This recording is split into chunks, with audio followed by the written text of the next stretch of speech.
నమస్కారం అండి. తెలుగు కథావళికి స్వాగతం. కథ చదువుతున్న నా పేరు ప్రజ్ఞ. ఈ వీడియో నచ్చినట్లయితే లైక్, షేర్ చేయండి. నా ఛానల్ కొత్తగా చూస్తున్నట్లయితే సబ్స్క్రైబ్ చేయడం మర్చిపోవద్దు.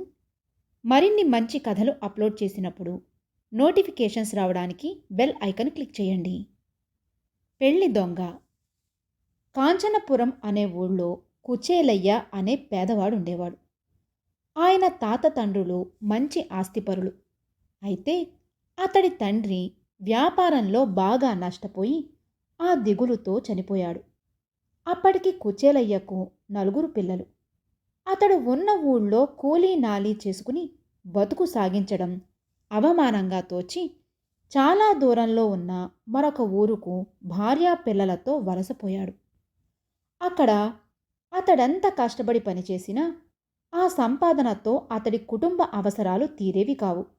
ఇలా ఉండగా కుచేలయ్యకు ఒకరోజు ఎక్కడా పని దొరకలేదు.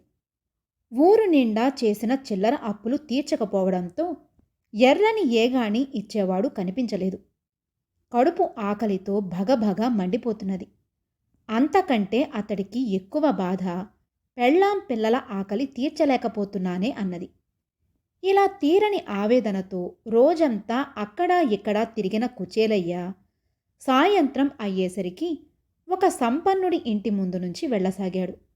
ఆ సంపన్నుడి ఇల్లంతా చాలా సందడిగా ఉన్నది. ఒక పందిరి కింద చుట్టూ దడికట్టి వంటలు చేస్తున్నారు. ఆ వంటల ఘుమఘుమలతో కుచేలయ్యకు ప్రాణం లేచి వచ్చింది. కుచేలయ్య ఆగి వంటలు జరుగుతున్న ప్రదేశాన్ని జాగ్రత్తగా పరిశీలించసాగాడు.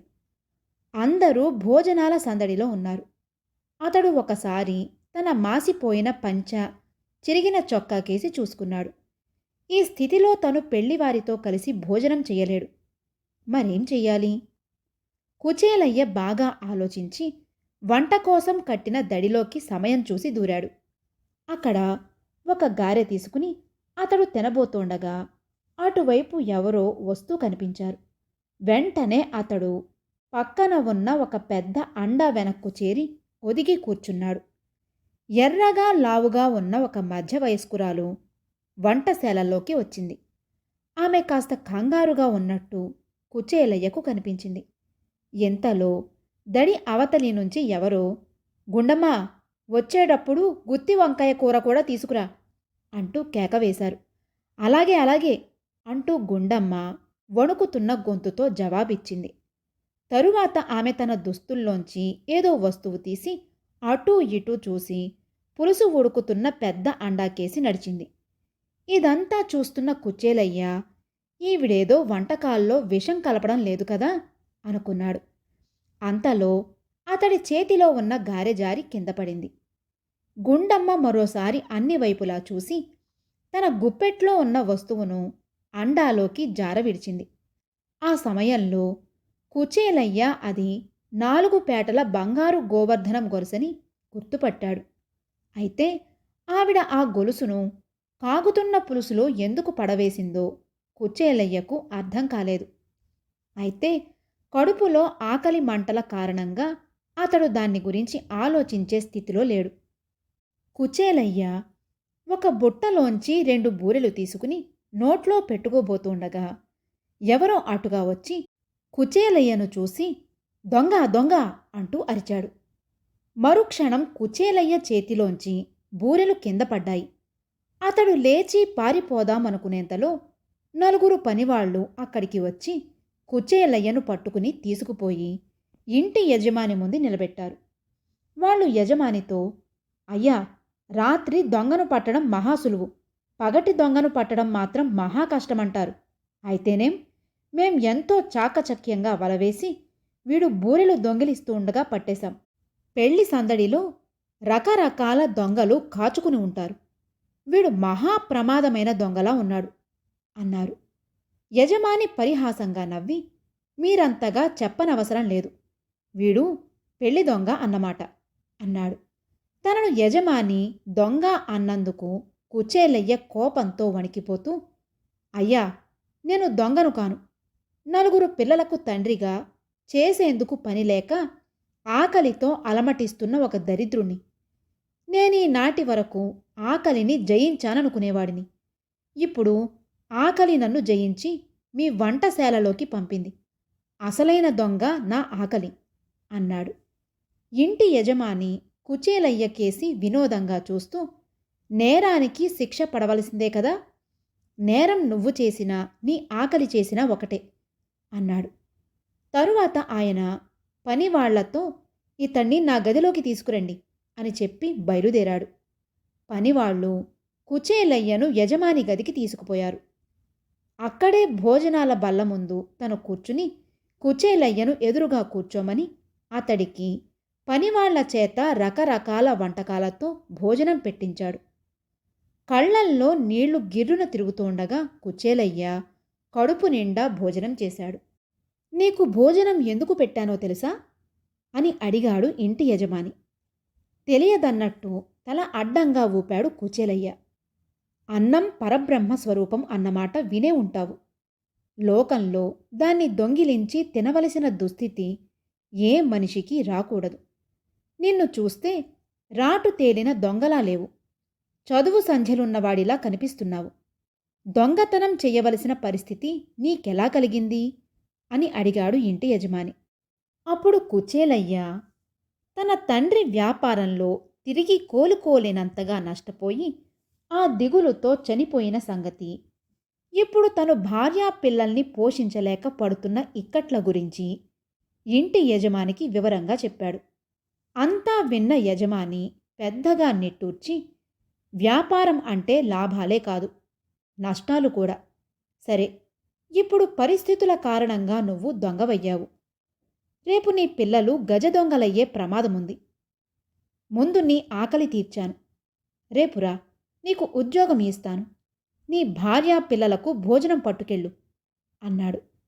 వెంటనే కుచేలయ్య ఆయన పాదాలంటి, అయ్యా, మీ రుణం ఈ జన్మలో తీర్చుకోలేనిది. నాకు కడుపు నిండా భోజనం పెట్టారు, అది పెళ్లి భోజనం. కానీ వంటకాలెలా ఉన్నాయని తమరు నన్నడగలేదు అన్నాడు. కుచేలయ్య ఇలా అనగానే ఇంటి యజమాని ఏదో అనుమానం కలిగినవాడిలా కనుబొమ్మలు చిట్లించి, నిజమే, వంటకాలెలా ఉన్నాయి అని అడిగాడు. అయ్యా, వంటకాలన్నీ చాలా బాగున్నాయి. అయితే ముఖ్యంగా బంగారం పులుసు మాత్రం అద్భుతం అన్నాడు. బంగారం పులుసా? చెప్పదలిచిందేమిటో వివరంగా చెప్పు అన్నాడు యజమాని. కుచేలయ్య అప్పుడు వంటశాలలో తను చూసింది చెప్పాడు. యజమాని స్వయంగా దగ్గరుండి అండాలోంచి బంగారు గొలుసు బయటకు తీయించాడు. అది పెళ్లి కూతురు నగ. ఆ నగను దొంగిలించిన పనిమనిషి గుండమ్మను గట్టిగా ప్రశ్నించేసరికి ఆమె తన నేరాన్ని ఒప్పుకున్నది. ఆకలికి తట్టుకోలేక బూరెలు దొంగిలించి తింటూ తన పనివాళ్లకు పట్టుబడి అసలు పెళ్లి దొంగను పట్టి ఇచ్చిన కుచేలయ్య మీద ఇంటి యజమానికి మరింత ఆదరాభిమానాలు కలిగాయి. ఆయన అన్న విధంగా కుచేలయ్యకు తన దగ్గర మంచి ఉద్యోగం ఇచ్చి ఏనాడు అతడు అతడి కుటుంబం కష్టాల పాలు కాకుండా ఆదుకున్నాడు. కథ సమాప్తం. అక్కా చెల్లెళ్ళు. వరలక్ష్మి, ధనలక్ష్మి అక్కా చెల్లెళ్ళే అయినా వయస్సులో ఆట్టే తేడా లేకపోవడంతో స్నేహితుల్లా మసిలేవారు. కానీ కాస్త చిన్నదైన ధనలక్ష్మికి అసూయ, అసహనం, అహంకారం ఎక్కువ. ఇద్దరిలోకి ధనలక్ష్మి ఎక్కువగా అందంగా ఉండేది. ఆమెను చూసి ఒక భాగ్యవంతుల కుమారుడు ముచ్చటపడి పెళ్లి చేసుకుంటానన్నాడు. పెద్ద పిల్లకు పెళ్లి చెయ్యకుండా చిన్నదానికి ఎలా చేస్తానని వాళ్ల తండ్రి కంగారుపడి అప్పటికప్పుడు వరలక్ష్మికి కూడా ఒక సంబంధం స్థిరపరిచాడు. వరలక్ష్మి భర్త ఆస్తిపరుడు కాదు, కానీ పట్నంలో రాజుగారి కొలువులో ఉంటున్నాడు.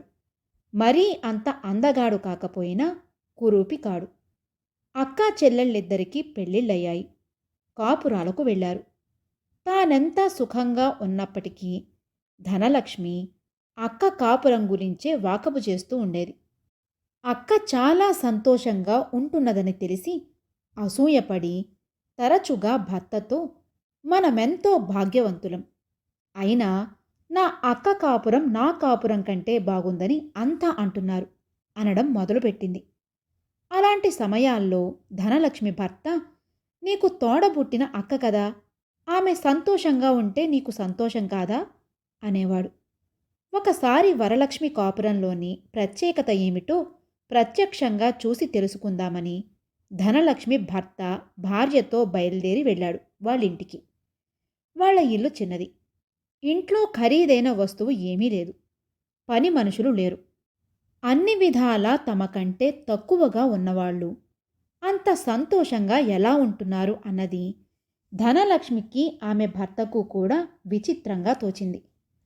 వరలక్ష్మి భర్త సాయంకాలం పురాణం చదివి అర్థం వివరిస్తూ ఉంటాడు.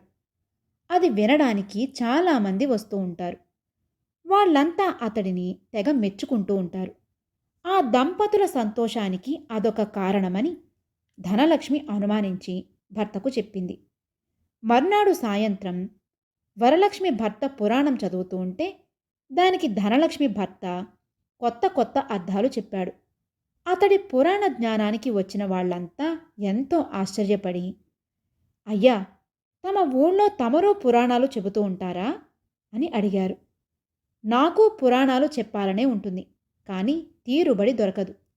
రోజూ నా ఇంటి చుట్టూ వ్యాపార సంబంధమైన విషయాల్లో సలహాల కోసం ఎందరో తిరుగుతూ ఉంటారు. నా సలహాల వల్ల వాళ్లకు నెలకు లక్షల వరహాల లాభాలుంటాయి. మరి పురాణ జ్ఞానం చదివితే అబ్బుతుంది, వ్యాపార జ్ఞానం పుట్టుకతో రావాలి కదా అన్నాడు ధనలక్ష్మి భర్త. అంతా అవునంటూ మెచ్చుకున్నారు. కొందరు అతడిని సలహాలు కూడా అడిగారు. వరలక్ష్మి భర్త కూడా, పని పాట లేని వాళ్లకే పురాణాలు, మా తోడల్లుడికి ప్రతి క్షణం ఎంతో విలువైనది అని తోడల్లుణ్ణి మెచ్చుకున్నాడు. వరలక్ష్మి వద్ద పాతకాలపు దేవతా విగ్రహం ఒకటి ఉన్నది. ఒక రోజున పెరట్లో గొయ్యి తవ్వుతూ ఉంటే అదామెకు దొరికింది. ఆ విగ్రహం చూడ్డానికి ఎంతో అద్భుతంగా ఉంటుంది. దాన్ని ఎంతైనా ధర ఇచ్చి కొంటామని చాలామంది అడిగారు. వరలక్ష్మి అమ్మలేదు. ఆ విగ్రహాన్ని చూడ్డానికి ఎందరో వచ్చి వెడుతూ ఉంటారు. ఆ కారణంగా వరలక్ష్మి గర్వపడుతున్నదని ధనలక్ష్మి అనుమానించింది. 4 రోజులు అక్కడ ఉండి తిరిగి వెళ్ళేటప్పుడు అక్కా బావల్ని తమ ఇంటికి రమ్మని ధనలక్ష్మి మరీ మరీ ఆహ్వానించింది. ఆమె భర్త కూడా 1-2 సార్లు రమ్మని కోరాడు. వరలక్ష్మి ఇందుకు సరేనని చెప్పి, చెల్లి, వెళ్ళేటప్పుడు నీకేమైనా ఇవ్వాలనుంది. నీ తాహతకు సరిపడ్డవి నేనలాగూ ఇవ్వలేను. నేనిచ్చే బట్టలు నువ్వు కట్టవని నా అనుమానం. నా తాహతకు మించని నీకు తృప్తినిచ్చేది నా వద్ద ఏమైనా ఉంటే అడుగు, సంతోషంగా ఇస్తాను అన్నది. ధనలక్ష్మి మారాలోచన లేకుండా తనకు దేవతా విగ్రహం కావాలన్నది. వరలక్ష్మి దానిని ఇచ్చేసింది. తిరిగి తమ ఊరు చేరుకున్నాక ధనలక్ష్మి భర్త ఆమెతో, నువ్వు వాళ్ల నుంచి దేవతా విగ్రహం ఎందుకు తీసుకున్నావు? అలా తీసుకున్నందువల్ల ఇప్పుడు నీ అక్కది పైచేయి అయింది కదా అన్నాడు. ధనలక్ష్మి నవ్వి, నా దగ్గరున్న వస్తువు ఇంకొకరి వద్ద ఉండకూడదన్నది నా పట్టుదల.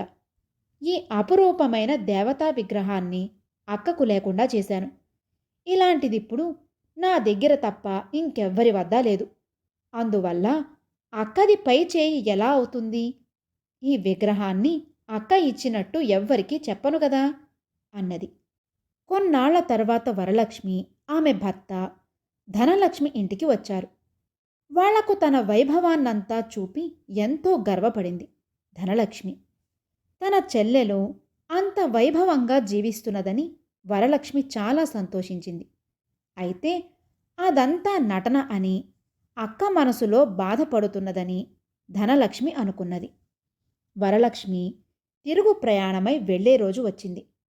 ఆ రోజున వర్తకుడొకడు వాళ్ళింటికి వచ్చి, ఇంతవరకు ఎక్కడా దొరకని అపురూపమైన ముత్యాలు 2 నా దగ్గర ఉన్నవి. ఒక్కొక్కటి 10,000 వరహాలు. మీరొకటి తీసుకుంటే మరొకటి ఏ మహారాజుకో అమ్ముతాను అన్నాడు. ధనలక్ష్మి ఆ ముత్యాలను చూసి ముచ్చటపడి, ఇలాంటివి మరెక్కడా లేని పక్షంలో 2 నేనే తీసుకుంటాను అన్నది. ఇందుకు వర్తకుడు ఆశ్చర్యపడి, 2 చేసుకుంటారమ్మా? హారంలో పొదగడానికి ఒక ముత్యం చాలు కదా, మరొక ముత్యాన్ని ఏ హారంలో పొదుగుతారు? నా దగ్గర అపురూపమైన మరకతాలు 12 అన్నాడు. ధనలక్ష్మి తల అడ్డంగా ఊపి, 12 నేనేం చేసుకుంటాను? నేనొక ముత్యం కొంటే అలాంటిదే ఇంకొకళ్ళు కొనడం నాకు నచ్చదు అన్నది. వర్తకుడు మారు మాట్లాడకుండా 2 ముత్యాలు ధనలక్ష్మికిచ్చి డబ్బు తీసుకుని వెళ్ళిపోయాడు. వరలక్ష్మి తిరిగి తన ఊరు వెళ్లే రోజున ధనలక్ష్మి ఆమెకు కాస్త చౌకలో చీరకొని ఇచ్చింది. ఆ తరువాత నుంచి ధనలక్ష్మి సంతోషానికి అవధులు లేవు. తను అన్ని విధాలా అక్క కన్నా గొప్పదానినన్న సంతృప్తి కలిగిందామెకు. తనతో సరిరాగల వారు లేరన్న తృప్తి, ఆత్మవంచన, పని పాట లేకపోవడం, మితిమించిన జిహ్వచాపల్యం ఇలాంటివి కారణాలు కావచ్చు. ఏడాది తిరగకుండానే ఆమె చాలా లావుగా అయిపోయింది. దాంతో ఆమె అందం చాలా వరకు తగ్గింది. ఇప్పుడు నా అక్క చాలా సన్నగా ఉండి నాకంటే అందంగా ఉంటుంది అని తరచూ ధనలక్ష్మి బాధపడసాగింది. తన లావు తగ్గించడానికి ధనలక్ష్మి వైద్యుల్ని సంప్రదించింది.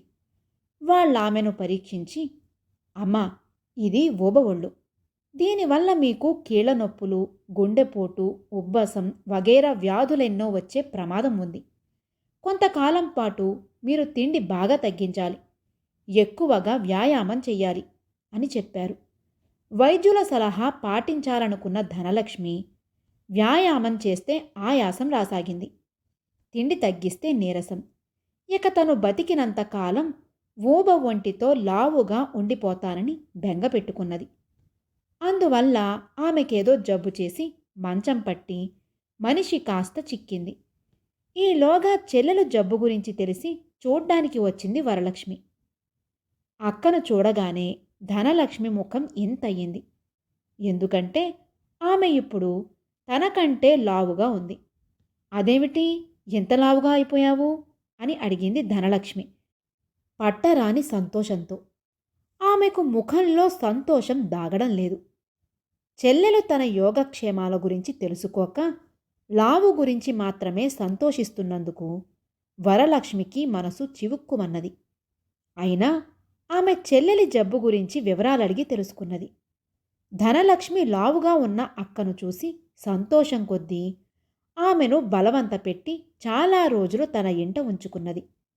క్రమంగా ఆమె జబ్బు చేత్తో తీసేసినట్టు మాయమైపోవడంతో ఆమెకు మరి కాస్త ఒళ్ళు వచ్చింది.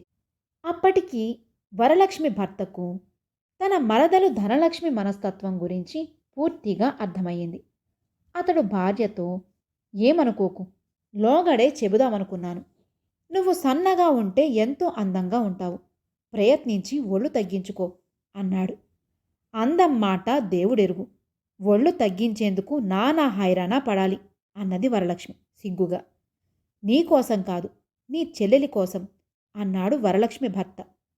అతడు చెప్పేదేమీ అర్థం కాలేదన్నట్టు చూసింది వరలక్ష్మి.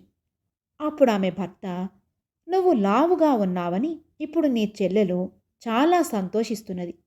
ఆమెది జబ్బు ఒళ్ళని నా అభిప్రాయం. తగ్గించుకోకపోతే రకరకాల కొత్త జబ్బులు వస్తాయి. నువ్వు ఒళ్ళు తగ్గించుకున్నావంటే నీ మీద పంతం కొద్దీ ఒళ్ళు తగ్గించుకునేందుకు శ్రద్ధగా ప్రయత్నిస్తుంది. నువ్వు ఆరోగ్యంగా ఉన్నా సరే నీ చెల్లెలి ఆరోగ్యం కోసం నీ ఒళ్ళు తగ్గించుకోక తప్పదు అన్నాడు. అప్పటికి వరలక్ష్మికి పరిస్థితి పూర్తిగా అర్థమయ్యింది. ఆమె భర్త చెప్పినట్లే చేసింది.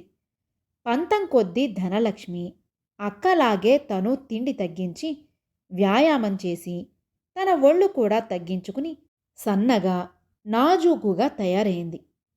విచిత్రమైన ఆ అక్కా చెల్లెళ్ల అనుబంధం చాలా కాలం అదే విధంగా కొనసాగింది. కథ సమాప్తం. లోకనాథుడి పాండిత్యం. లోకనాథుడు అనేవాడు చంపకవరంలో పెద్ద భూస్వామి ఏకైక కుమారుడు. చిన్నప్పటి నుంచి అతి గారాబంగా పెరగడం వల్ల పొగరుగా, తగువుల మారిగా తయారయ్యాడు. తాను తెలివైన వాడినన్న గర్వంతో ఎదుటివారిని హేళన చేసి ఆనందించేవాడు. నగరంలో పెద్ద చదువులు ముగించుకుని చంపకవరం తిరిగి వచ్చాడు. తాను గొప్ప పండితుడినని ఏదో శాపవశాన ఈ పల్లెటూళ్ళలో పడి ఉండాల్సి వచ్చిందని అనుకుంటూ ఉండేవాడు లోకనాథుడు. తర్కంలోనూ భాషా పరిజ్ఞానంలోనూ తనను మించినవాడు తన ఊళ్ళోనూ చుట్టుపక్కల గ్రామాలలోనూ లేడని అతడి అభిప్రాయం.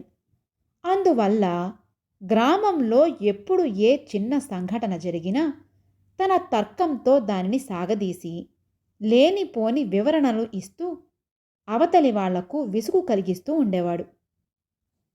ఒకసారి లోకనాథుడు గ్రామానికి కాస్త పెడగా ఉన్న చెరువు గట్టున కూర్చుని తన మిత్రులతో ఉబుసుపోని కబుర్లు చెబుతున్నాడు.